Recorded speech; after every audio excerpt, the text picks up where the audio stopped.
Bonjour, ici Henri Missola, développeur de potentiel. Je vous souhaite la bienvenue à la capsule du lundi. J'espère que peu importe d'où vous me suivez dans la francophonie, cette capsule vous trouvera dans une forme magnifique.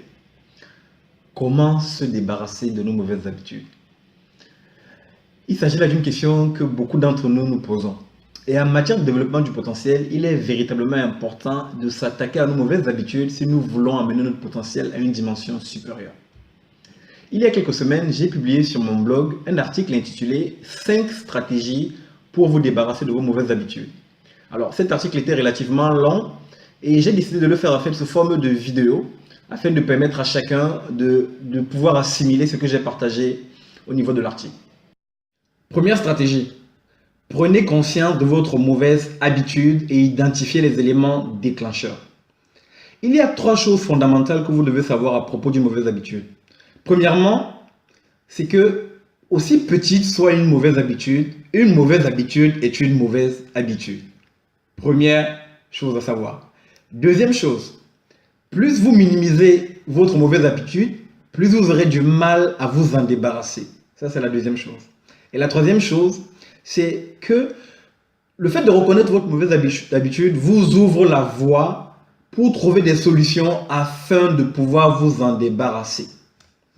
Vous savez, chaque mauvaise habitude a ce qu'on appelle des éléments déclencheurs. Je vais voir avec vous 4 questions simples qui vous permettront d'identifier quels sont les éléments déclencheurs de votre mauvaise habitude. Première question, le qui.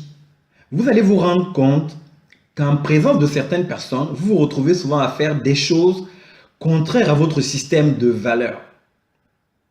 Peut-être qu'avant de rencontrer Dagobert, vous étiez une personne pas du tout intéressée par la cigarette. Mais maintenant, vous vous rendez compte que chaque fois que vous êtes avec Dagobert, vous vous retrouvez à fumer des cigarettes. Peut-être qu'avant de rencontrer Marie-Caroline, vous étiez une personne qui ne parlait jamais dans le dos d'autres personnes. Mais maintenant que vous connaissez Marie-Caroline, elle vous entraîne et vous vous retrouvez à parler dans le dos d'autres personnes. Cette première question nous permet de voir que une personne peut être l'élément déclencheur de votre mauvaise habitude. Prenez simplement le temps de réfléchir, de vous poser et de voir si la mauvaise habitude que vous avez identifiée est déclenchée ou pas par une personne. Deuxième question, le quoi. Certaines mauvaises habitudes sont déclenchées par des objets. Pour certains, c'est leur téléphone portable ou encore leur ordinateur. Pour d'autres, c'est leur frigo ou leur placard. J'ai donné ces exemples d'objets pour pouvoir simplement illustrer ici 2 mauvaises habitudes. Si vous êtes accro aux réseaux sociaux, vous aurez tendance à voir comme élément déclencheur votre téléphone ou votre ordinateur. Si vous êtes accro au grignotage, ce sera peut-être votre placard ou votre frigo. Donc j'ai donné ces 2 exemples simplement pour pouvoir attirer notre attention sur le fait qu'un objet peut être l'élément déclencheur de notre mauvaise habitude. Donc, prenez également le temps, par rapport à votre mauvaise habitude, d'identifier quel est l'élément déclencheur. Est-ce un objet? Si tel est le cas, vous devez désormais faire attention à cet objet qui vous pousse à faire cette mauvaise habitude que vous ne voulez pas, au fond de vous, réellement faire. Troisième question, le où. Si vous avez pris le temps d'identifier votre mauvaise habitude, vous allez vous rendre compte qu'il y a des endroits ou encore des situations dans lesquelles la probabilité de tomber dans votre mauvaise habitude est très élevée. Il est véritablement important d'avoir cette notion du où en tête. Quelles sont ces situations critiques? Quels sont ces moments? Quels sont ces endroits dans lesquels vous êtes susceptible de tomber dans la mauvaise habitude?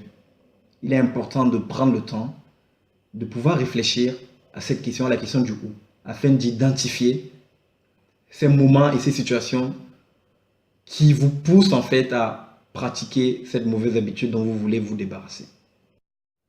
Quatrième question, le quand. Vous savez, il y a des moments dans la journée où vous êtes plus facilement vulnérable et plus susceptible de tomber dans votre mauvaise habitude. Pour certaines personnes, c'est lorsque vous vous retrouvez devant un ordinateur tout seul après minuit.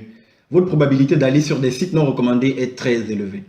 Pour d'autres personnes, c'est lorsque vous êtes très fatigué. Lorsque vous êtes très fatigué, vous êtes facilement irritable et vous pouvez vous énerver facilement pour pas grand-chose.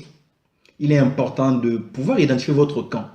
Par rapport à votre mauvaise habitude, prenez simplement le temps de vous poser et de réfléchir à votre quand.